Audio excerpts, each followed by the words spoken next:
കർത്താവിൻ്റെ അതിപരിശുദ്ധ നാമം വാഴ്ത്തപ്പെടുമാറാകട്ടെ. ബ്രെഡ് ഓഫ് ലൈഫിലേക്ക് വീണ്ടും എല്ലാവർക്കും സ്വാഗതം. ഇന്നത്തെ നമ്മുടെ ചിന്തയ്ക്കായിട്ട് സങ്കീർത്തനങ്ങൾ 137 1 മുതൽ 4 വരെയുള്ള വാക്യങ്ങൾ വായിക്കാം. സങ്കീർത്തനം 137 1 മുതൽ 4 വരെയുള്ള വാക്യങ്ങൾ. ബാബേൽ നദിയുടെ തീരത്ത് ഞാനിരുന്നു, സിയോനെ ഓർത്തപ്പോൾ ഞങ്ങൾ കരഞ്ഞു. അതിൻ്റെ നടുവിലെ അലരി വൃക്ഷങ്ങളിന്മേൽ ഞങ്ങൾ ഞങ്ങളുടെ കിന്നരങ്ങളെ തൂക്കിയിട്ടു.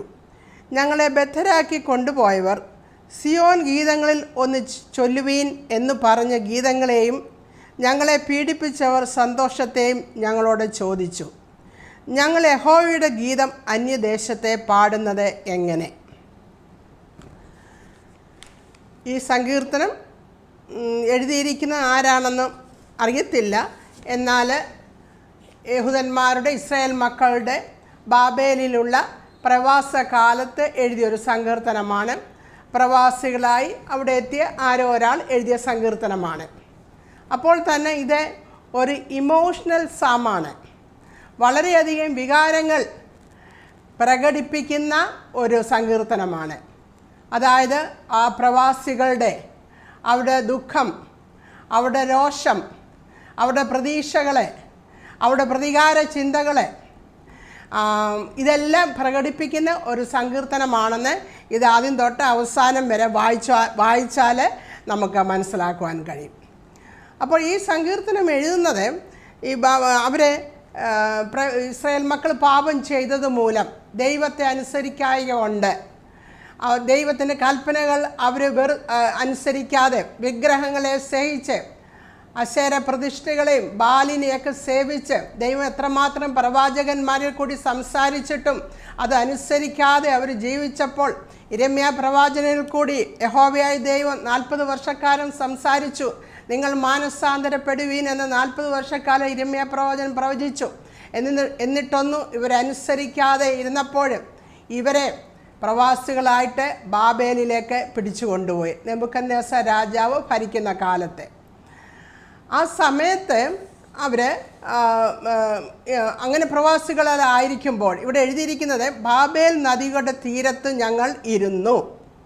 ബാബേൽ നദി, ബാബേലിൽ യൂഫ്രട്ടീസ്, ടൈഗ്രീസ് നദികളോ അല്ലെങ്കിൽ അതിൻ്റെ ശാഖകളോ അല്ലെങ്കിൽ കേബാർ നദി തീരത്തോ എവിടെ ഇരുന്നു കൊണ്ടാണ് അവർ ഈ സങ്കീർത്തനങ്ങൾ എഴുതുന്നത്. അപ്പോൾ അവിടെ എഴുതിയിരിക്കുന്നത് സിയോനെ ഓർത്തപ്പോൾ ഞങ്ങൾ കരഞ്ഞു. സിയോനെ ഓർത്തപ്പോൾ അവർ കരഞ്ഞു എന്ന് എഴുതിയിരിക്കുന്നു. അവരെ സംബന്ധിച്ച് അവർ സിയോനെ ഓർത്തപ്പോഴാണ് അവർ കരയുന്നത്. അവരുടെ പ്രവാസ ജീവിതത്തെ ഓർത്ത് കരയുന്നതായിട്ട് ഇവിടെ എഴുതിയിട്ടില്ല.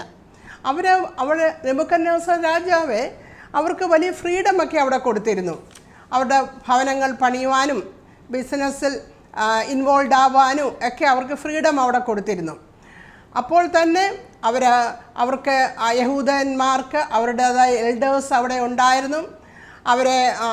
അവരവിടെ സിനഗോഗൊക്കെ പണിത് അവിടെ ദൈവത്തെ അവർ ആരാധിക്കുമെന്ന് പറഞ്ഞാൽ അവരുടെ ന്യായപ്രമാണ പുസ്തകങ്ങളൊക്കെ അവർ ആഴ്ചതോറും വായിക്കുകയും എല്ലാം ചെയ്തിരുന്നു. അതുതന്നെയല്ല അവർ ശബത്ത് ആചരിച്ചിരുന്നു. പിന്നെ അതുപോലെ അവർക്ക് യാഗങ്ങളൊന്നും കഴിക്കുവാൻ മാർഗമില്ലായിരുന്നുവെങ്കിലും അതിൻ്റെ സബ്സ്റ്റിറ്റ്യൂട്ടായിട്ട് അവർ പ്രാർത്ഥനകളൊക്കെ നടത്തിയിരുന്നു. അപ്പോൾ അവരുടെ ആ സ്പിരിച്വൽ ഐഡൻറ്റിറ്റിയും അവരുടെ ആ കൾച്ചറ്, അവരുടെ നാഷണൽ കൾച്ചറും ഒക്കെ അവർ മെയിൻറ്റെയിൻ ചെയ്തു വന്നിരുന്നു. എന്നാൽ അവിടെ ഇരിക്കുമ്പോഴാണ് അങ്ങനെ ആ കേബാർ നദിയുടെ അവിടുത്തെ നദികളുടെ തീരത്ത് അവർ ഇരുന്നു. അവർ സിയോനെ ഓർത്തപ്പോൾ അവർ കരഞ്ഞുവെന്ന് അവർ എഴുതിയിരിക്കുന്നു. അവരവിടെ ആയിരിക്കുമ്പോൾ തന്നെ പ്രവാചകന്മാരെയൊക്കെ പ്രവാസികളായിട്ട് ഇവരോട് കൂടെ കൊണ്ടുപോയിരുന്നു. ആ കൂട്ടത്തിൽ യെഹെസ്കേൽ ഉണ്ടായിരുന്നു, ദാനിയേൽ ഉണ്ടായിരുന്നു. അപ്പോൾ യെഹെസ്കേലൊക്കെ ഇവർക്ക് പ്രത്യാശ കൊടുത്തിരുന്നു. ഒരു സമയം നമുക്ക് തിരിച്ച് നമ്മുടെ രാജ്യമായ ഇസ്രായേലിലേക്ക് നമുക്ക് പോകാൻ നമ്മളെ കർത്താവ് യഹോവയായത് നമ്മളെ കൊണ്ടുപോകും എന്നുള്ള പ്രത്യാശയൊക്കെ ഇവർക്ക് കൊടുത്തിരുന്നു. അപ്പോൾ അവർക്ക് ദുഃഖം എന്തെന്ന് വെച്ചാൽ അവിടെ പ്രവാസികളായിട്ട് അവിടെ ജീവിക്കുന്നത് കൊണ്ടല്ല അവർ കരഞ്ഞത്. അവർ സിയോനെ ഓർത്തപ്പോൾ അവർ കരഞ്ഞു എന്ന് അവിടെ എഴുതിയിരിക്കുന്നു. സിയോൻ എന്നുള്ള വാക്കിൻ്റെ അർത്ഥം, എബ്രായ പദത്തിൻ്റെ അർത്ഥം അവിടെ വരുന്നത് ലാൻഡ് ഓഫ് ഇസ്രയേൽ നാട്, അല്ലെങ്കിൽ എരുസലേമിനെയും സിയോൻ എന്ന് വിളിക്കും. അല്ലെങ്കിൽ എരുസലേമിലുള്ള വലിയ ഹില്ലിൻ്റെ അവിടുത്തെ പർവ്വതത്തിൻ്റെ പുറത്താണ് എരുസലേം ടെമ്പിൾ പണിതിരിക്കുന്നത്. അതിനെ അവിടെ സിയോൻ എന്ന് വിളിക്കും. അപ്പോൾ ആ എരുസലേം ടെമ്പിളിനെ ഓർത്ത്, അവിടെ കഴിഞ്ഞ കാല ജീവിതത്തെ ഓർത്ത്, അല്ലെങ്കിൽ അവിടെ നമ്മൾ മുഴുവനായിട്ട് പറഞ്ഞാൽ അത് ഹോളി പ്ലേസ് അല്ലെങ്കിൽ കിങ്ഡം ഓഫ് ഹെവൻ, അവരുടെ ആ പുണ്യ സ്ഥലത്തെ ഓർത്ത് അവർ കരഞ്ഞു. അവരെന്താണ് കരയുവാൻ കാരണം? അവരുടെ പാപം നിമിത്തം യഹോവയായ ദൈവം അവർക്ക് ന്യായവിധി അയക്കുമെന്നൊക്കെ പറഞ്ഞിരുന്നു. ന്യായവിധി അയച്ചപ്പോൾ എന്താണ് സംഭവിച്ചത്? രാജാവ് വന്ന്, നെബൂഖദ്നേസർ ബാബിലോണിയൻസ് വന്ന് ദേവാലയം നശിപ്പിച്ചു, രാജധാനി നശിപ്പിച്ചു. ദേവാലയത്തിൽ എല്ലാ സ്വർണം കൊണ്ടും വെള്ളി കൊണ്ടും ഉണ്ടാക്കിയ എല്ലാ ഉപകരണങ്ങളും എടുത്തുകൊണ്ടുപോയി. അതുപോലെ രാജധാനിയിലെ എല്ലാ ഉപകരണങ്ങളും അവരെടുത്തുകൊണ്ടുപോയി. എല്ലാ പ്രധാനപ്പെട്ട ഭവനങ്ങളും അവർ നശിപ്പിച്ചു. എല്ലാ വിധമായ രാജാക്കന്മാരെ, പ്രിൻസസ്, പ്രഭുക്കന്മാരെ, അതുപോലെ അവിടെ ഉണ്ടായിരുന്ന സമ്പത്തുള്ളവരെ, ആശാരിമാരെ, കൊല്ലന്മാരെ, എല്ലാവിധ ആൾക്കാരെയും ചെറിയവരായ കുറച്ച് പേരെ അവിടെ നിർത്തിയിട്ട് എല്ലാവരെയും അവർ പ്രവാസികളായിട്ട് അവിടെ പിടിച്ചു കൊണ്ടുപോയെന്ന് നമുക്ക് രാജാക്കന്മാരുടെ പുസ്തകങ്ങളൊക്കെ വായിക്കുമ്പോൾ നമുക്ക് മനസ്സിലാക്കുവാൻ കഴിയും. അപ്പോൾ അവർ ഓർക്കുകയാണ്, ഞങ്ങളുടെ യെരുശലേമിൽ യഹോവയായ ദൈവം നേരിട്ട് ഞങ്ങൾക്ക് കൽപ്പിച്ചാക്കിയ ആ സ്ഥലത്തെപ്പറ്റി ഓർക്കുമ്പോൾ, അവൾ ദൈവത്തെ ആരാധിച്ച കാര്യങ്ങൾ ഓർക്കുമ്പോൾ, അവർ ദൈവത്തിന് യാഗങ്ങൾ അർപ്പിച്ച കാര്യങ്ങൾ ഓർക്കുമ്പോൾ, വർഷത്തിൽ 3 പ്രാവശ്യം പുരുഷന്മാരെല്ലാവരും യഹോവയുടെ ഉത്സവം ആചരിക്കുവാൻ വേണ്ടി യെരുശലേമിലേക്ക് പോകുന്ന കാര്യങ്ങളൊക്കെ ഓർക്കുമ്പോൾ അവർക്ക് കരച്ചിൽ വന്നു. സിയോനെ ഓർത്തപ്പോൾ അവർ കരഞ്ഞു. എന്നാൽ അവിടെ ഉള്ളവർ അവരോട് പറഞ്ഞു, അവരോട് പറയുന്നുണ്ട്, ഞങ്ങളെ ബദ്ധരാക്കി കൊണ്ടുപോയവർ സിയോൻ ഗീതങ്ങളിൽ ഒന്ന് ചൊല്ലുവിൻ എന്ന് പറഞ്ഞ ഗീതങ്ങളെയും ഞങ്ങളെ പീഡിപ്പിച്ചവർ സന്തോഷത്തെയും ഞങ്ങളോട് ചോദിച്ചു. ഞങ്ങൾ യഹോവയുടെ ഗീതം അന്യദേശത്തെ പാടുന്നത് എങ്ങനെ? അവിടെ ഉള്ളവർ വിഗ്രഹങ്ങളെ സേവിക്കുന്നവരാണ്, ഇവരുടെ ശത്രുക്കളാണ്. അപ്പോൾ അവർ പറയാണ്, നിങ്ങളൊന്ന് പാട്ട് പാടിക്കേ, നിങ്ങളുടെ യഹോവയായ ദൈവത്തിന് നിങ്ങളെ രക്ഷിക്കാൻ കഴിഞ്ഞില്ലല്ലോ, നിങ്ങൾ യഹോവയുടെ ഒന്ന് പാട്ട് പാടാമോ എന്നൊക്കെ ഒന്ന് ചോദിക്കുകയാണ്. അവർക്ക് മനസ്സിലാവും ഒരുപക്ഷെ അവരെയും അവരുടെ ദൈവത്തെയും കളിയാക്കുകയായിരിക്കും.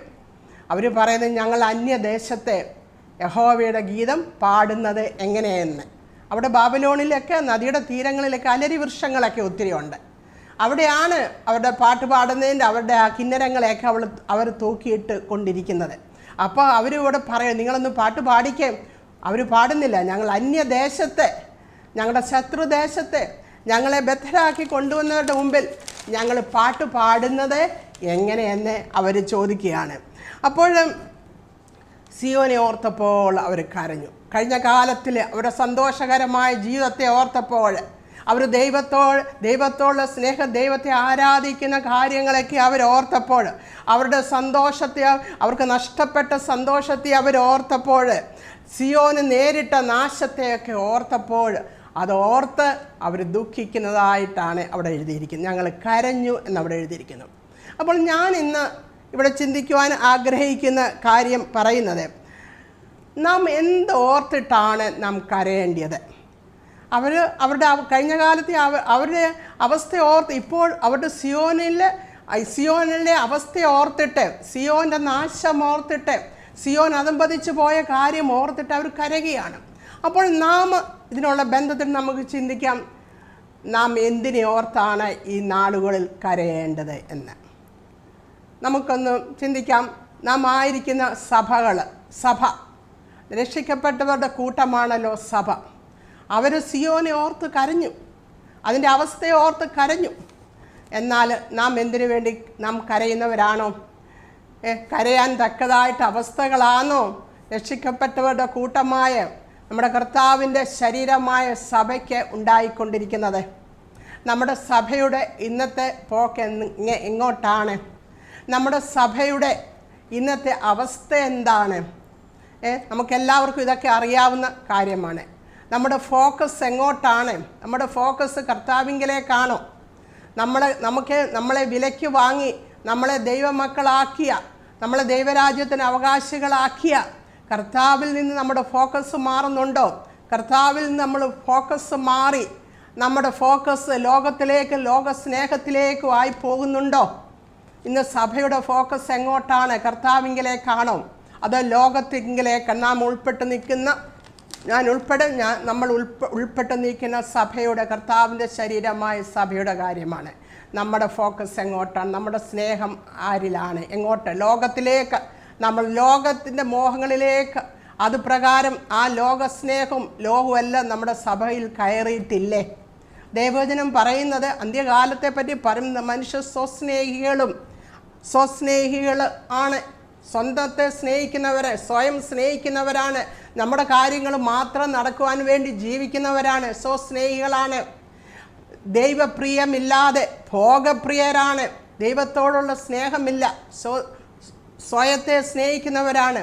ദൈവത്തോട് പ്രിയമില്ലാതെ ഭോഗപ്രിയരാണ്. പ്ലഷർ സീക്കേഴ്സ്, ഭോഗപ്രിയരായി നമ്മൾ തീരുന്നു. അതുതന്നെയല്ല, നമ്മൾ ഭക്തിയുടെ വേഷങ്ങൾ ധരിക്കുന്നു. പുറമേ നമുക്ക് ഭക്തി ഉണ്ട്, നമുക്ക് ഭക്തി ഉള്ളവരാണ് എന്ന് തോന്നത്തക്ക വിധത്തിലുള്ള പ്രവർത്തനങ്ങളാണ് നാം ചെയ്യുന്നത്. ഇങ്ങനെയൊക്കെയാണോ നമ്മുടെ ഫോക്കസ് മാറിയിട്ടുണ്ടോ? നമ്മൾ കർത്താവിനോടുള്ള നമ്മുടെ സ്നേഹം എങ്ങനെയാണ്? കർത്താവിനുള്ള സ്നേഹത്തിൽ നാം വീണു പോയിട്ടുണ്ടോ? നമ്മുടെ ആദ്യ സ്നേഹത്തിൽ നാം വീണു പോയിട്ടുണ്ടോ? നമ്മുടെ ജീവിതത്തെ ഒന്ന് പരിശോധിക്കാം. അങ്ങനെയാണോ നാം ആയിരിക്കും? നമ്മുടെ സഭകൾ അങ്ങനെയൊക്കെയല്ലേ ദൈവത്തോടുള്ള സ്നേഹത്തിൽ നിന്ന് മാറിപ്പോയ, ദൈവസ്നേഹത്തിൽ നിന്ന് ലോകം അകത്ത് കയറിയ ഒരു സഭയാണ്, ലോകപ്രകാരം മുന്നോട്ട് പോകുന്ന ഒരു സഭയാണ് നാം ഇന്ന് കാണുന്നത്, നമ്മുടെ മുന്നിലുള്ളത്. അതോർത്ത് നമ്മൾ കരയേണ്ടതായിട്ടുള്ള കാലമാണിത്. അതോർത്ത് നാം കരയണം. നമ്മളെല്ലാവരും അതൊക്കെ ഓർത്ത് നമുക്ക് വേദന തോന്നേണ്ടതാണ്. ദൈവവചനം സങ്കീർത്തനം 12-ാം അധ്യായം 1-ാം വാക്യത്തിൽ ഇങ്ങനെ എഴുതിയിട്ടുണ്ട്: യഹോവയെ രക്ഷിക്കണമേ, ഭക്തന്മാർ ഇല്ലാതെ പോകുന്നു, വിശ്വസ്തന്മാർ മനുഷ്യപുത്രരിൽ കുറഞ്ഞിരിക്കുന്നു. യഹോവയെ രക്ഷിക്കണമേ, ഭക്തന്മാർ ഇല്ലാതെ പോകുന്നു, വിശ്വസ്തന്മാർ മനുഷ്യപുത്രന്മാരിൽ കുറഞ്ഞിരിക്കുന്നു. ദാവീദ് എഴുതിയിരിക്കുകയാണ്, യഹോവയെ രക്ഷിക്കണമേ, ഭക്തന്മാർ ഇല്ലാതെ പോകുന്നു. എപ്പോഴാണ് ദാവീദ് എഴുതിയിരിക്കുന്നത്? ദാവീദിൻ്റെ കാലത്ത് ആലയത്തിൽ നല്ലതായിട്ട് ആരാധനയൊക്കെ നടക്കുന്ന കാലമാണ്. യാഗങ്ങളെല്ലാം അതിൻ്റെ മുറയ്ക്കെല്ലാം നടക്കുന്നുണ്ട്.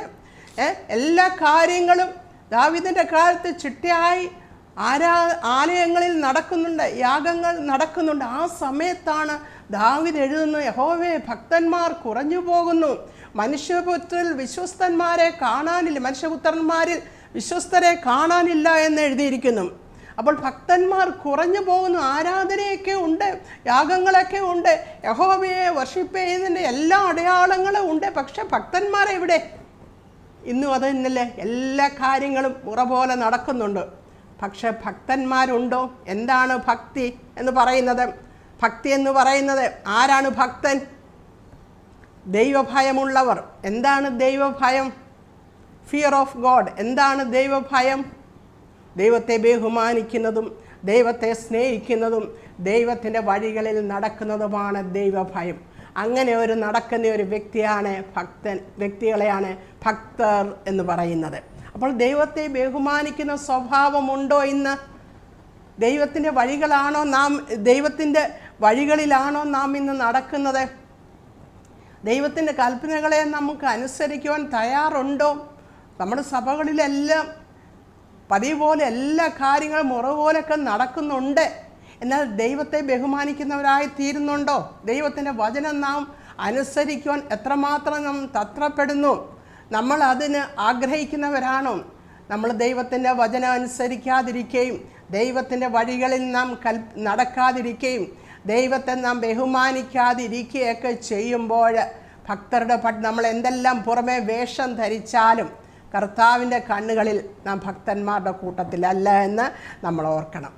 അപ്പോൾ അതോർത്ത് നമുക്ക് ദൈവസന്നിധിയിൽ നമ്മുടെ ജീവിതത്തെ ഒന്ന് സമർപ്പിക്കാം. നമ്മൾ ദൈവത്തിൻ്റെ വചനത്തേക്ക് അനുസരിക്കാതിരിക്കുമ്പോൾ നമ്മൾ ദൈവത്തെയാണ് തള്ളിക്കളയുന്നത്. നമ്മുടെ കർത്താവിനെയാണ് നാം തള്ളിക്കളയുന്നത്.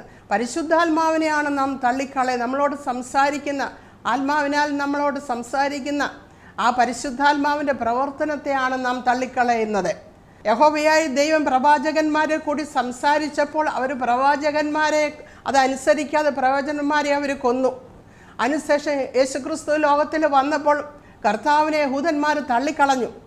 അതിനുശേഷം കർത്താവിൻ്റെ ശേഷം പരിശുദ്ധാത്മാവിനെ ഈ ലോകത്തിലേക്ക് അയച്ചപ്പോൾ പരിശുദ്ധാത്മാവിൻ്റെ പ്രവർത്തനങ്ങളെ യഹൂദന്മാർ തള്ളിക്കളഞ്ഞു. പിതാവായ ദൈവത്തെ സ്തേഫാനോസിൻ്റെ പ്രസംഗത്തിൽ സ്തേഫാനോസിനെ കല്ലെറിഞ്ഞ് കൊല്ലുന്നതിന് മുമ്പായി സ്തേഫാനോസ് പറയുന്ന കാര്യമാണിത്. അപ്പോസ്തലപ്രവൃത്തികൾ 7-ാം അധ്യായത്തിൻ്റെ 51 മുതൽ 53 വരെയുള്ള വാക്യങ്ങളിൽ കാണാം. അവർ പിതാവായ ദൈവത്തിനെ തള്ളി, അവരെ പുത്രനാം ദൈവത്തിനെ തള്ളി, അവർ പരിശുദ്ധാത്മാവിനോട് മറുതലിക്കുന്നുവെന്ന്. ഇന്നും നമുക്ക് ഇത് തന്നെയല്ലേ കാണുവാൻ കഴിയുന്നത്? പിതാവാം ദൈവത്തെ തള്ളുന്നു, കർത്താവിനെ നാം തള്ളിക്കളയുന്നു, കർത്താവിനെ സ്നേഹിക്കാതെ വേണം, കർത്താവിനെ നാം തള്ളിക്കളയുന്നു, കർത്താവിൻ്റെ കൽപ്പനകളെ നാം അനുസരിക്കാതെ വേണം, പരിശുദ്ധാത്മാവിൻ്റെ പ്രവർത്തനങ്ങൾ വിശ്വാസമില്ലാതെ പരിശുദ്ധാത്മാവിനോട് നാം മറുത്തു നിൽക്കുന്ന ഒരു കാലയളവാണ്. അങ്ങനെ ഒരു കാലമാണ് ഇന്ന് നമ്മുടെ മുമ്പിൽ. അങ്ങനെയാണ് സഭ ഇന്ന് കടന്നു പോകുന്നത് എന്ന് ദൈവമക്കൾക്ക് മനസ്സിലാക്കാമല്ലോ. അങ്ങനെയുള്ള സംഭവങ്ങളാണല്ലോ ഇന്ന് സഭകളിൽ നടക്കുന്നത്. ഇതോർത്ത് നമുക്കറിയേണ്ട കാലമാണ്. അതുതന്നെയല്ല വേദപുസ്തകത്തിൽ അവിടെ പറഞ്ഞിരിക്കുന്നത് വിശ്വാസത്യാഗം സംഭവിക്കുന്നു. നമുക്ക് 1 തിമോത്തിയോസ് 4-ാം അധ്യായത്തിൻ്റെ 1-ാം വാക്യത്തിൽ പറയുന്നുണ്ട്, പലതരത്തിലുള്ള ഉപദേശങ്ങൾ പ്രചരിക്കുന്നു. അങ്ങനെ പലതരത്തിലുള്ള ഉപദേശങ്ങൾ പ്രചരിക്കുമ്പോൾ വിശ്വാസം നമ്മൾ അത് കേൾക്കുമ്പോൾ അത് പഠിപ്പിക്കുമ്പോൾ അല്ലെങ്കിൽ അത് പഠിക്കുമ്പോഴൊക്കെ നമ്മുടെ വിശ്വാസം, കർത്താവിലുള്ള വിശ്വാസം നമ്മുടെ നഷ്ടപ്പെട്ടു പോകുന്നുവെന്ന് 1 തിമോത്തിയോസ് 4-ാം അധ്യായത്തിൻ്റെ നമുക്ക് 1-ാം വാക്യത്തിൽ എഴുതിയിട്ടുണ്ട്. അവിടെ എഴുതിയിരിക്കുന്നത്, എന്നാൽ ഭാവി കാലത്ത് ചിലർ വ്യാജാത്മാക്കളെയും ഭൂതങ്ങളുടെ ഉപദേശത്തെയും ആശ്രയിച്ച് ഭോഷ്ക് പറയുന്നവരുടെ കപടത്താൽ വിശ്വാസം ത്യജിക്കുമെന്ന്. അതുപോലെ വിശ്വാസത്യാഗം സംഭവിക്കുന്നു. കർത്താവിലുള്ള വിശ്വാസം നഷ്ടപ്പെട്ടു പോകുന്നു. പലതരത്തിലുള്ള ഉപദേശങ്ങൾ വരുന്നു, പ്രോസ്പെരിറ്റി തിയോളജി വരുന്നു, മറ്റു പലതരം ദൈവവചനത്തിൽ ഇല്ലാത്ത കാര്യങ്ങൾ പഠിപ്പിച്ച് കർത്താവിൻ്റെ വചനത്തെ എതിർക്കുന്ന വിപരീതമായിട്ടുള്ള പഠിപ്പീലുകൾ വന്ന് മനുഷ്യരുടെ കർത്താവുള്ള വിശ്വാസം നഷ്ടപ്പെട്ടു പോകുന്നു. വിശ്വാസത്യാഗം സംഭവിച്ചുകൊണ്ടിരിക്കുന്ന ഒരു കാലയളവാണ്. ഇത് ഓർത്ത് നാം ദുഃഖിക്കുകയും വേദനപ്പെടുകയും ചെയ്യേണ്ട ഒരു കാലയളവാണ്. അതുപോലെ തന്നെ നമുക്ക് വീണ്ടും കഴിയാം. കർത്താവിൻ്റെ വരവിനെ പറ്റി പറയുമ്പോൾ കർത്താവിൻ്റെ വരവിൻ്റെ ലക്ഷണങ്ങളൊക്കെ ലോകത്ത് ഇപ്പോൾ നാം കണ്ടു തുടങ്ങുന്നുണ്ട്. കർത്താവ് തൻ്റെ വരവിനെ പറ്റിയുള്ള ലക്ഷണങ്ങൾ സുവിശേഷ ഭാഗത്ത് പറഞ്ഞിട്ടുണ്ട്. അവിടെ പറയുന്നുണ്ട്, ആരും നിങ്ങളെ തെറ്റിക്കാതിരിപ്പാൻ സൂക്ഷിപ്പീൻ. കള്ളപ്രവാചകന്മാർ പലരും വന്ന് അനേകരെ തെറ്റിക്കും. അധർമ്മം പെരുകുന്നത് കൊണ്ട് പലരുടെയും സ്നേഹം തണുത്തു പോകും. അതുതന്നെയല്ല സുവിശേഷം ലോകമെങ്ങും പ്രചരിക്കപ്പെടുമെന്ന് പറയുന്നു. അതുപോലെ പൗലോസ് അപ്പോസ്തലൻ അന്ത്യകാല ദുർഘട സമയം വരും, മനുഷ്യർ സ്വസ്നേഹികളായി തീരുന്നു. അവർ വമ്പ് പറയുന്നവരും അഹങ്കാരികളും അമ്മയപ്പന്മാരെ ബഹുമാനമില്ലാത്തവരും വാത്സല്യമില്ലാത്തവരും ഏഷണിക്കാരും ദ്രോഹികളും ധാർഷ്ട്യക്കാരും നിഗളികളുമായി ദൈവപ്രിയമില്ലാതെ ഭോഗപ്രിയരായി ഭക്തിയുടെ വേഷം ധരിച്ചതിൻ്റെ ശക്തിയെ കെടുക്കുന്നവരുമായി തീരുമെന്നല്ല ഇവിടെ എഴുതിയിരിക്കുന്നു. അപ്പോൾ നമ്മൾ ലോകാകമാനം നോക്കുമ്പോൾ നമുക്ക് തന്നെ മനസ്സിലാകും, ലോകം അതിൻ്റെ അന്ത്യത്തിലേക്ക് പോയിക്കൊണ്ടിരിക്കുകയാണെന്ന് നമുക്ക് മനസ്സിലാകും. അപ്പോൾ എന്നാലും കർത്താവിൻ്റെ വരവിൽ നമ്മൾ ക്രിസ്ത്യാനികൾ എന്ന് പറയുന്ന സമൂഹം തന്നെ കർത്താവിൻ്റെ വരവിൽ വിശ്വസിക്കുന്നില്ല. അത് എത്ര നാളുകൊണ്ട് അങ്ങനെ പറയുന്നു? എത്രയോ നാളെ കർത്താവ് വരുന്നു എന്ന് പറയുന്നു, ഇതുവരെ അന്ന് വന്നിട്ടില്ലല്ലോ എന്നുള്ള ചോദ്യം ഇന്നും പലരും ചോദിക്കുന്നുണ്ട്. അത് തന്നെ ദൈവവചനത്തിലും എഴുതി വെച്ചിട്ടുണ്ട്. 2 പത്രോസ് 2-ാം അധ്യായത്തിൻ്റെ 3-4 വാക്യങ്ങളിൽ നമുക്കത് കാണുവാൻ കഴിയും. അവിടെ എഴുതിയിരിക്കുന്നത് ഇങ്ങനെയാണ്, അവൻ്റെ പ്രത്യക്ഷയുടെ വാഗ്ദത്തം എവിടെ? പിതാക്കന്മാർ നിദ്ര കൊണ്ട ശേഷം സകലവും സൃഷ്ടിയുടെ ആരംഭത്തിങ്കൽ ഇരുന്നതുപോലെ തന്നെ ഇരിക്കുന്നുവെന്ന് പറഞ്ഞ് സ്വന്തം മോഹങ്ങളെ അനുസരിച്ച് നടക്കുന്ന പരിഹാസികൾ പരിഹാസത്തോട് അന്ത്യകാലത്ത് വരുന്നു. എല്ലാം സൃഷ്ടിയുടെ ആരംഭത്തിങ്കൽ ഇരുന്നതുപോലെ തന്നെ ഇപ്പോഴും ഇരിക്കുന്നുണ്ടല്ലോ. എത്ര നാളുകൊണ്ട് പറയുന്നു യേശു വരുമെന്ന്. യേശുവിൻ്റെ വരവിങ്കൽ ആർക്കും അങ്ങനെയുള്ള കാര്യങ്ങളിലൊന്നും ആർക്കും ഒരു താല്പര്യം ഇല്ല. ദൈവം കർത്താവിൻ്റെ വരവിനെ പറ്റിയോ പ്രത്യേകിച്ചും ഏത് സഭയിലുള്ളവരാണെന്ന് പറഞ്ഞാലും ഇതൊന്നും കേൾക്കുവാനും വിശ്വസിക്കുവാനും താല്പര്യമില്ല. ഇത് പ്രസംഗിക്കപ്പെടുന്നതും വളരെ വിരളമാണ്. എന്നാൽ കർത്താവ് തന്നെ പറഞ്ഞിട്ടുണ്ട്, ഞാൻ വീണ്ടും വരുമെന്ന്. അത് അങ്ങനെ തന്നെ നടക്കുക തന്നെ ചെയ്യും. അതിനുവേണ്ടി ആ കർത്താവിൻ്റെ വരവിൽ വിശ്വസിക്കുന്നില്ല, കർത്താവിൻ്റെ വചനത്തിൽ വിശ്വസിക്കുന്നില്ല, പുത്രനായ യേശുവിൽ വിശ്വസിക്കുന്നു. ഇതെല്ലാം ക്രിസ്ത്യാനികൾ എന്ന് പറയുന്നവരെ തന്നെ ഉള്ള കാര്യങ്ങളാണ് ഞാൻ ഈ പറഞ്ഞിരിക്കുന്നത്. അപ്പോൾ ഇതെല്ലാം ഓർത്ത് ഇങ്ങനെയുള്ള ഒരു സഭാ കാലയളവാണ് ഇപ്പോൾ നമ്മളിലുള്ളത്. ഇതെല്ലാം ഓർത്ത് നമ്മൾ വേദനപ്പെടുകയും നമ്മൾ കരയുകയും ചെയ്യേണ്ട ഒരു കാലമാണിത്. അപ്പോൾ തന്നെ കർത്താവിനും ദൈവവചനത്തിനും കർത്താവിൻ്റെ വേലയ്ക്കെല്ലാം എല്ലാം എത്രമാത്രം താല്പര്യം എല്ലാവർക്കുമുണ്ട്. ഇത് ഓണത്തിൻ്റെ സമയമാണല്ലോ. എൻ്റെയൊക്കെ ചെറുപ്പകാലത്ത് ഓണത്തിൻ്റെ സമയത്ത് ഈ ഓണവാര വേലയെന്ന് പറഞ്ഞു തന്നുണ്ടായിരുന്നു. അപ്പോൾ ഓണത്തിൻ്റെ ആ വീക്കിൽ ഞങ്ങളുടെ പള്ളിയിൽ നിന്ന് ഓണവാര വേലയ്ക്ക് പോകും. അപ്പോൾ പ്രത്യേകം പറയും സൺഡേ സ്കൂൾ കുട്ടികളെല്ലാം വരണമെന്ന്. അപ്പോൾ ഞങ്ങളെല്ലാം ഇങ്ങനെ പോകും. അപ്പോൾ ഒരു പബ്ലിക് പ്ലേസിൽ ആരെങ്കിലും ഒരാൾ നിന്നുകൊണ്ട് ദൈവവചനം സുവിശേഷം പറയും. അപ്പോൾ ചുറ്റുപാടുള്ളവരൊക്കെ അടുത്ത് വന്നേന്ന് അത് കേൾക്കും, ട്രാക്സൊക്കെ കൊടുക്കും. ഞങ്ങളും അവിടെ ഇരുന്ന് അതൊക്കെ കേൾക്കുമായിരുന്നു. ഇന്ന് നമ്മളെങ്ങനെയാണ് ഓണവാര വേല ചെയ്യുന്നത്? ഇന്നെങ്ങനെയാണ് ഓണത്തിൻ്റെ സമയമാകുമ്പോൾ അത്തപ്പൂയിടിയിൽ തിരുവാതിര കളി, ഓണസദ്യ, ഇതൊക്കെയാണ് ഇന്ന് സഭകളിൽ നടക്കുന്നുണ്ട്. നമുക്ക് പറയാതിരിക്കാൻ പറ്റത്തില്ല. അപ്പോൾ നമ്മുടെ സഭയുടെ പോക്കുകളൊക്കെ എങ്ങോട്ടാണ് നമ്മുടെ സഭ ഇന്ന് പോകുന്നത്? നമ്മൾ ചിന്തിച്ചു. ഇതെല്ലാം സഭയിൽ നടക്കുന്ന കാര്യങ്ങളാണ്. അപ്പോൾ ഇതൊക്കെ ഓർത്ത് നമ്മൾ വേദനിക്കേണ്ട കാലമല്ലേ ഇത്? ദുഃഖിക്കേണ്ട കാലമല്ലേ ഇത്?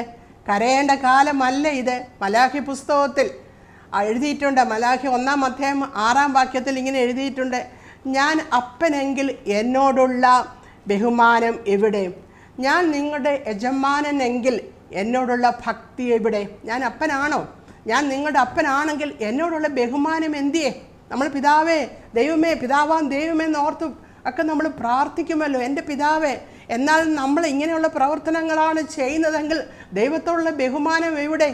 ഞാൻ നിങ്ങളുടെ യജമാനനാണെങ്കിൽ, യജമാൻ, ലോർഡ്, മാസ്റ്റർ, കർത്താവേ കർത്താവേ നമ്മൾ വിളിക്കുമല്ലോ. ഞാൻ നിങ്ങളുടെ കർത്താവാണെങ്കിൽ, ഞാൻ നിങ്ങളുടെ യജമാനനാണെങ്കിൽ, ഞാൻ നിങ്ങളുടെ മാസ്റ്റർ ആണെങ്കിൽ എന്നോടുള്ള നിങ്ങളുടെ ഭക്തി എവിടെയെന്ന് അവിടെ ചോദിക്കുകയാണ്. അപ്പോൾ ഇന്ന് ലോകം നമ്മുടെ സഭയിൽ കയറിയിരിക്കുന്നു. സുവിശേഷത്തോടുള്ള നമ്മുടെ താല്പര്യം, സുവിശേഷം മറ്റുള്ളവരുടെ ഇടയിൽ പറയണമെന്നുള്ള താല്പര്യങ്ങളെല്ലാം മിക്ക സഭകളിലും കുറഞ്ഞു വരികയാണ്. ഇതെല്ലാം ഓർത്ത് നമ്മൾ ദുഃഖിക്കേണ്ടതായിട്ടുള്ള ഒരു കാലമാണ്. അതുതന്നെയല്ലേ ക്രിസ്തീയ ഭവനങ്ങളിൽ ജനിച്ചവർ തന്നെ ദൈവമില്ലാത്തവരായും മറ്റുള്ള മ്ലേച്ഛകരമായ സ്വഭാവങ്ങൾക്കെല്ലാം ഇന്ന് അടിമപ്പെട്ടിരിക്കുകയാണ് ചെയ്യുന്നത്. ആ ദൈവത്തെ ആരാധിക്കുകയും സ്തുതിക്കുകയും ചെയ്യുന്ന ചെറുപ്പക്കാർ തന്നെ പള്ളിക്ക് പുറത്ത് അവർക്ക് വേറൊരു സ്വഭാവമാണ്. എന്തെല്ലാം കാര്യങ്ങളാണ് നമ്മൾ അവരെ പറ്റിയൊക്കെ കേൾക്കുന്നത്.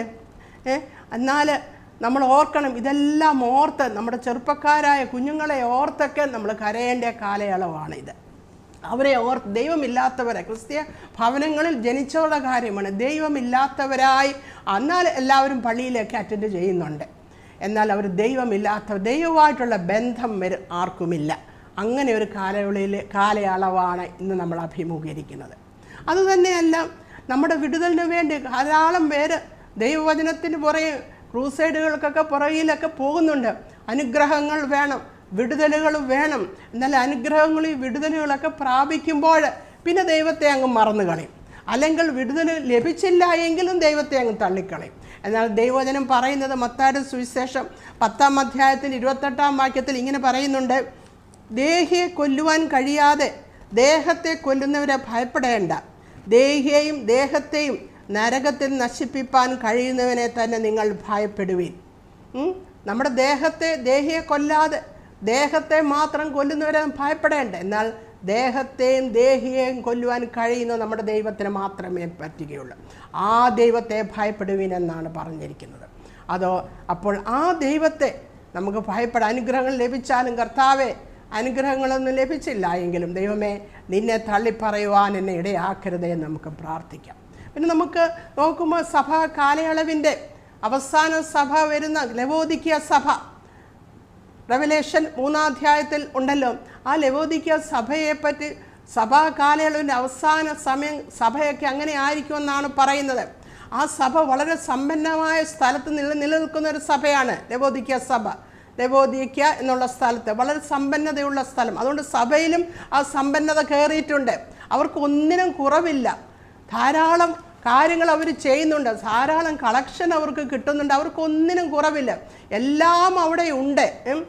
അവർ തന്നെ പറയുന്നുണ്ട്, ഞങ്ങൾക്കൊന്നിനും കുറവില്ല, ഞങ്ങൾ ധനവാനാണ്. നമുക്ക് റെവലേഷൻ 3-ാം അധ്യായത്തിൻ്റെ 17-ാം വാക്യത്തിലുണ്ട്. അവിടെ പറയുന്നത്, ഞാൻ ധനവാൻ സമ്പന്നനായിരിക്കുന്നു, എനിക്ക് ഒന്നിനും മുട്ടില്ല എന്നാണ് അവർ. ഞങ്ങൾ സമ്പന്നരാണ്, ഞങ്ങൾക്കൊന്നിനും മുട്ടില്ല. അവർക്കെല്ലാം മതിയുണ്ട്. ധാരാളം കളക്ഷൻസ് അവർക്ക് കിട്ടുന്നുണ്ട്. ധാരാളം ഇൻകം അവർക്കുണ്ട്. ധാരാളം ചാരിറ്റി പ്രവർത്തനങ്ങൾ അവർ ചെയ്യുന്നുണ്ട്. പലതരം പ്രോഗ്രാംസ് അവർ നടക്കുന്നുണ്ട്. എല്ലാത്തിലും അവർ ഭാഗഭാക്കുകളാകുന്നുണ്ട്. എല്ലാം ഭംഗിയായിട്ട് പോകുന്നുണ്ട്. ആർക്കെങ്കിലും സഹായം വേണമെങ്കിൽ അവർ പെട്ടെന്ന് പോയി അത് ചെയ്യുന്നുണ്ട്. ഒരു നല്ല ക്രിസ്ത്യാനികളായി അവർ ജീവിക്കുന്നുണ്ട്. എന്നാൽ കർത്താവ് അവരെ നോക്കിയിട്ട് പറയുന്നത്, നീ ഉഷ്ണവാനും അല്ല ശീതവാനും അല്ല. നീ ശീതവാനോ ഉഷ്ണവാനോ ആയിരുന്നുവെങ്കിൽ കൊള്ളാമായിരുന്നു.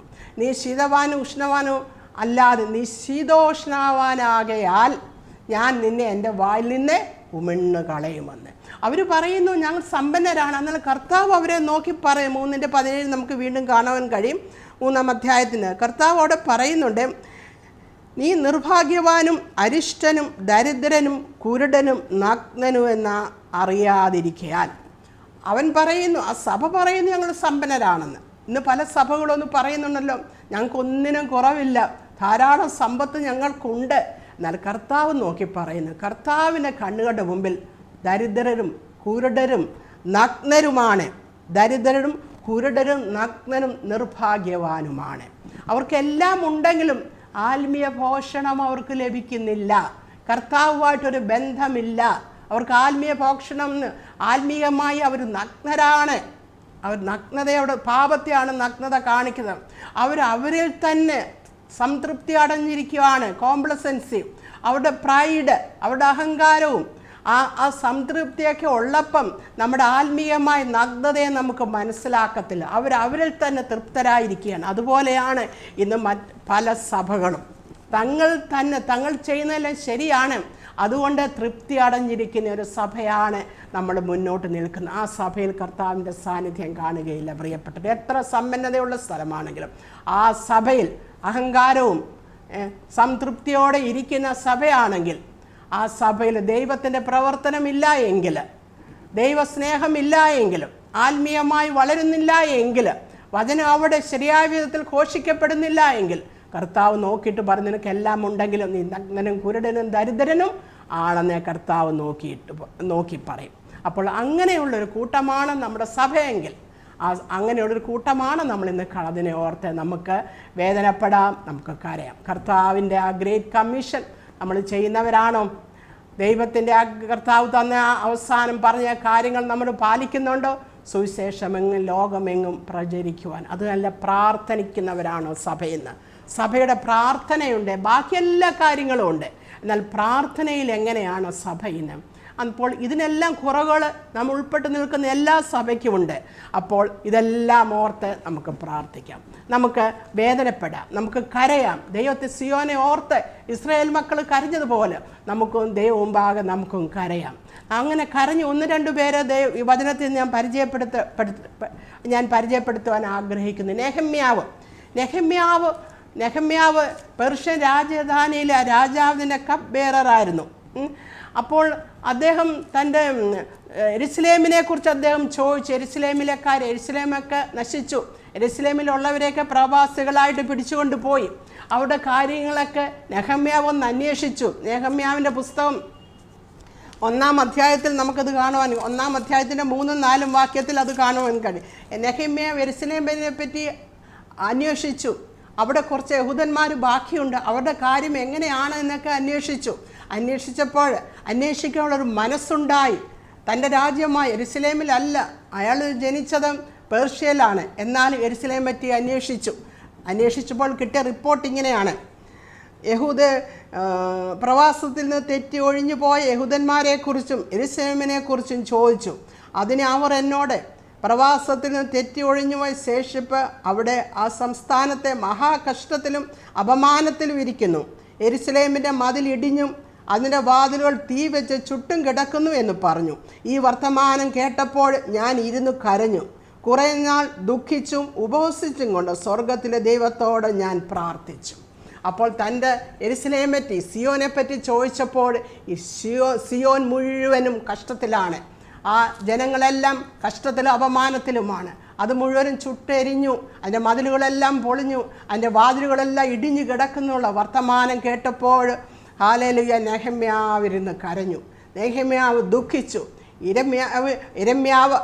നെഹമ്യാവ് പ്രാർത്ഥനയോട് ഉപവാസത്തോടും കൂടെ ഈ വിഷയം ദൈവസന്നിധിയിൽ സമർപ്പിച്ചു. എന്ത് സംഭവിച്ചു? നെഹമ്യാവിന് ആ ദേശത്ത് യെരുശലേമിൽ പോയി അവിടുത്തെ കാര്യങ്ങൾ തീർക്കുവാൻ അവിടുത്തെ പേർഷ്യൻ രാജാവ് നെഹമ്യാവിനോട് ഫേവർ കാണിച്ചു. നെഹമ്യാവിന് അനുവാദം കൊടുത്തു. നെഹമ്യാവ് 4 മാസക്കാലം പ്രാർത്ഥിച്ചതിന് ശേഷം നെഹമ്യാവ് രാജാവിനെ കണ്ടപ്പോൾ അവിടെ പോയി വേല ചെയ്യുവാൻ നെഹമ്യാവിനെ രാജാവ് അനുവദിച്ചു. നെഹമ്യാവിന് സങ്കടം തോന്നി, തൻ്റെ ദേശം കഷ്ടത്തിലായിരുന്നു കണ്ടപ്പോൾ. എന്നാൽ അവന് കഷ്ടം തോന്നി.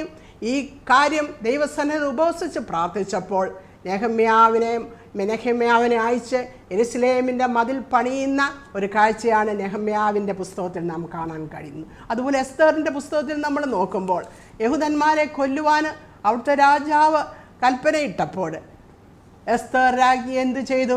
എസ്തർ രാജ്ഞി ഒരു തീരുമാനമെടുത്തു. എസ്തറിൻ്റെ പുസ്തകം 4-ാം അധ്യായം 16-ാം വാക്യത്തിൽ നമുക്കത് കാണുവാൻ കഴിയും. അവിടെ പറയുന്നത്, എസ്തർ ഇങ്ങനെ പറയുന്നു: നിങ്ങൾ ചെന്ന് ശൂശനിലുള്ള എല്ലാ യഹൂദന്മാരെ ഒന്നിച്ചു കൂട്ടി നിങ്ങൾ 3 ദിവസം രാവും പകലും തിന്നുകയോ കുടിക്കുകയോ ചെയ്യാതെ എനിക്ക് വേണ്ടി ഉപവസിപ്പീൻ.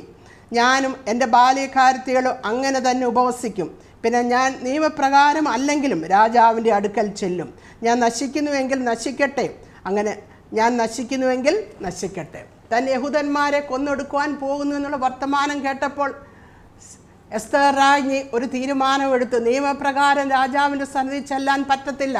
ജനങ്ങളോട് ഉപവസിച്ച് പ്രാർത്ഥിക്കുവാൻ പറഞ്ഞു. 3 ദിവസം അവർ ഉപവസിച്ച് പ്രാർത്ഥിച്ചു. നിയമപ്രകാരം അല്ല എങ്കിലും അവൾ രാജാവിൻ്റെ അടുക്കൽ ഇക്കാര്യം പറയാൻ പോയി. രാജാവ് പൊൻചെങ്കോൽ അവളുടെ നേരെ നീട്ടി അവളെ അംഗീകരിച്ചു. അവൾ പറഞ്ഞതിനെ രാജാവ് അംഗീകരിച്ചു. ആ യഹൂദന്മാരെ കൊന്നു. അവളവിടെ രാജപദവി അവിടെ മാറ്റിവെച്ചു. രാജസിംഹാസനം അതൊന്നും അവൾ ഓർത്തില്ല. അവളുടെ കംഫർട്ട് സോൺ അവൾ മാറ്റിവെച്ചു. എന്നിട്ട് ഞാൻ നശിക്കുന്നെങ്കിൽ നശിക്കട്ടെ എന്ന് ചെന്ന് രാജാവിനെ കാണുവാൻ ചെന്നു.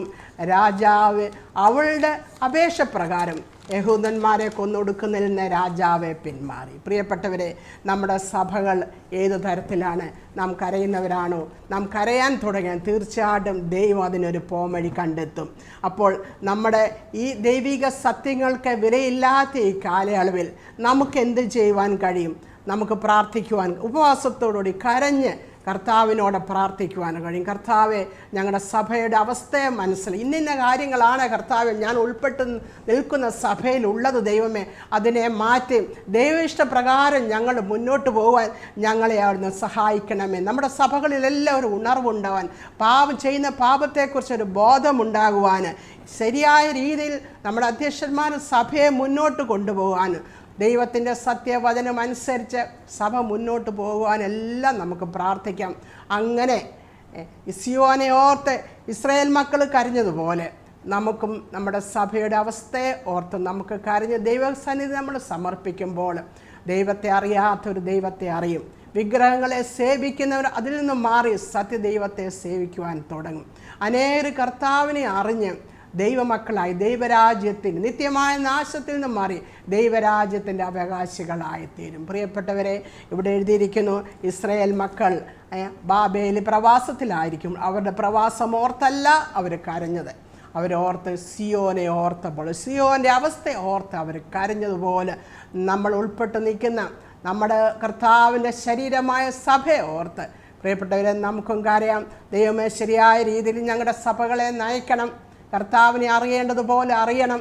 കർത്താവെ, നിൻ്റെ വരവിങ്കൽ ഞങ്ങളാരും നഷ്ടപ്പെട്ടു പോകരുത്. കർത്താവ്, നമ്മുടെ ആത്മമണവാളനായ കർത്താവ് കറയും ചുളുക്കവും ഇല്ലാത്ത ഒരു മണവാട്ടിയെ കൊണ്ടുപോകാനാണ് വരുന്നത്. അങ്ങനെ ഇങ്ങനെയും ജീവിക്കുന്ന ഒരു ക്രിസ്ത്യാനിയെ കൊണ്ടുപോകാനല്ല കർത്താവ് വരുന്നത്. കറയും ചുളുക്കവും ഇല്ലാത്ത നിർമ്മല കന്യകയായിട്ടുള്ള ഒരു മണവാട്ടിയെ തേടിയാണ് മണവാളൻ വരുന്നത്. പ്രിയപ്പെട്ടവരെ, നമ്മുടെ ജീവിതത്തെ ദൈവകരങ്ങളിൽ സമർപ്പിക്കാം. കർത്താവ് ദുഃഖിക്കുന്നിടത്ത് നമുക്കും ദുഃഖിക്കാം. കർത്താവ് വേദനിക്കുന്ന സ്ഥാനങ്ങളിൽ നമുക്കും വേദനിക്കാം. നമ്മുടെ ജീവിതത്തെ കർത്താവിൻ്റെ കരങ്ങളിൽ സമർപ്പിക്കാം. ഈ വചനങ്ങളാൽ ദൈവം നമ്മളെ അനുഗ്രഹിക്കുമാറാകട്ടെ. ആമീൻ. നമുക്ക് ഒരു നിമിഷം പ്രാർത്ഥിക്കാം. ഹല്ലേലൂയ. കർത്താവെ, ഞങ്ങളെ കേൾപ്പിച്ച അവിടുത്തെ ദൈവവചനത്തിനായിട്ട് സ്തോത്രം ചെയ്യുന്നു. സിയോനെ ഓർത്തപ്പോൾ ബാബിലോണിലുള്ള യഹൂദ പ്രവാസികൾ കരഞ്ഞു. കർത്താവെ, ഹല്ലേലൂയ. ഞങ്ങളും എന്തിനു വേണ്ടി കരയുന്നു? ഞങ്ങൾ പലതിനു വേണ്ടിയും കരയുന്നവരാണ്. പല സ്ഥാനത്തും കർത്താവ് പല ആവശ്യങ്ങൾക്കും ഞങ്ങൾ കരയുന്നുണ്ട്. അതെല്ലാം വേണം കർത്താവെ. എന്നാൽ അതൊക്കെ ഞങ്ങൾക്ക് ആവശ്യമുള്ള കാര്യങ്ങൾക്ക്, ന്യായമായ കാര്യങ്ങൾ ഞങ്ങൾ കരയണം. എന്നാൽ കർത്താവ്, സിയോനെ ഓർത്ത് കരയുവാൻ, കർത്താവ് സഭയെ ഓർത്ത്, സഭ ശരിയായിട്ട് രീതിയിലല്ല എങ്കിൽ അവസ്ഥയെ ഓർത്ത്, കർത്താവെ അതെല്ലാം ഓർത്ത് ഞങ്ങളെ തന്നെ ഓർത്ത് കരയുവാൻ, ഹല്ലേലൂയ, ഒരു തിരിച്ചുവരവും ഞങ്ങളിൽ ഉണ്ടാകുവാൻ, എല്ലാവർക്കും ഉണ്ടാകുവാൻ കർത്താവിനെ അറിഞ്ഞ എല്ലാ വ്യക്തികൾക്കും അതുണ്ടാകുവാൻ കർത്താവ് സഹായിക്കണമേ. അതോർത്ത് കരയുവാനും പ്രാർത്ഥിക്കാനും എല്ലാം ഞങ്ങളെ തന്നെ സമർപ്പിക്കുന്നു. പ്രാർത്ഥന കേട്ടതിനെ ഓർത്ത് സ്തോത്രം. കർത്താവായ യേശു ക്രിസ്തുവിൻ്റെ നാമത്തിൽ തന്നെ ആമീൻ. കർത്താവ് അനുവദിച്ചാൽ നമുക്ക് വീണ്ടും കാണാം.